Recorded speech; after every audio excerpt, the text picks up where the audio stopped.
وقت کے آئینے میں کچھ چہرے اتنے واضح طور پر نظر آئے کہ لمحہ بھر کو آنکھیں چوندھیا گئیں۔ پھر کھلتی ہوئی آنکھوں نے رشتوں کی اڑتی ہوئی دھول دیکھی۔ رشتے داری میں مقابلہ نہیں ہوتا، اور جو مقابلہ کرے وہ اپنا نہیں ہوتا۔ رشتے مقابلے کر کے نہیں، بلکہ ایک دوسرے کے مجبوریوں اور پریشانیوں کو سمجھ کر نبھائے جاتے ہیں۔ اپنے جذبات کو اپنے اندر رکھنا سیکھیں۔ کوئی توجہ نہ دے تو توجہ کی بھیک نہ مانگیں۔ کوئی بات نہ کرے تو 10 قدم پیچھے ہٹ جائیں۔ یہ دنیا آپ کے محض جذبات کو آپ کے منہ پر مارنے میں ماہر ہے، اس لیے اپنے آپ کے ساتھ خوش رہنا سیکھیں۔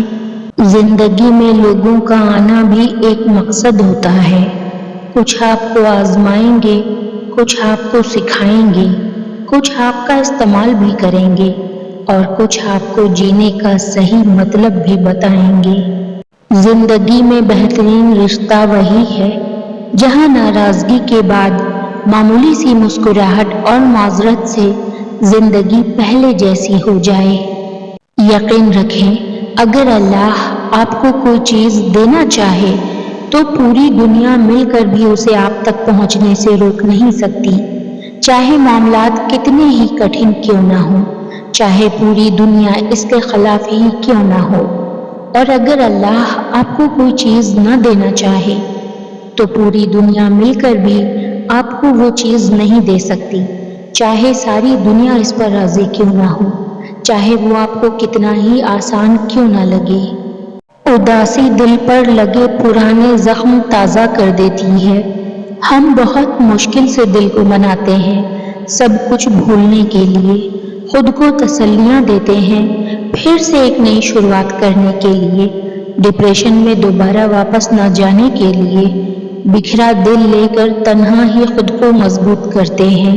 لیکن کسی دن اچانک سے کوئی پرانی بات یاد آتی ہے، دل تڑپ جاتا ہے اور ہم پھر سے ہمت کا ہاتھ چھوڑ دیتے ہیں، کمزور پڑ جاتے ہیں، خود کو بے پرواہ بنانے کی ساری محنت ضائع ہو جاتی ہے۔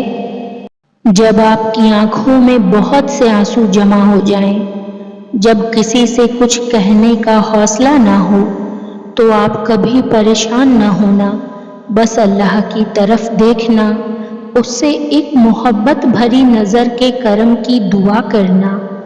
بے شک وہی تو ہے جو روتے کو ہنسا دیتا ہے، وہی تو ہے جو بگڑی بنا دیتا ہے، اور وہی تو ہے جو ڈوبی نیا پار لگا دیتا ہے۔ بس اس سے امید رکھنا، اس پہ یقین رکھنا۔ قبر کی کھدائی کے دوران اگر سانپ بچھو نکل آئے تو عیب کی بات نہیں، یہ چیزیں زمین میں ہی رہتی ہیں۔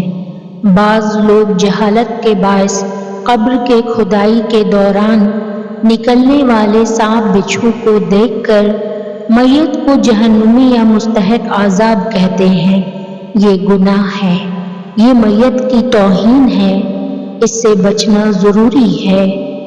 اللہ تعالی ہم سب کو ہدایت عطا فرمائے، آمین۔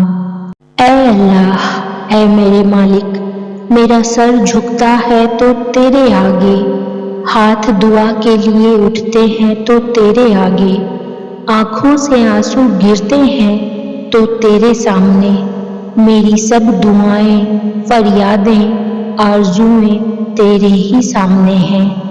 میرے آنسوؤں کو کوئی سمیٹتا ہے تو وہ تیری ہی ذات ہے۔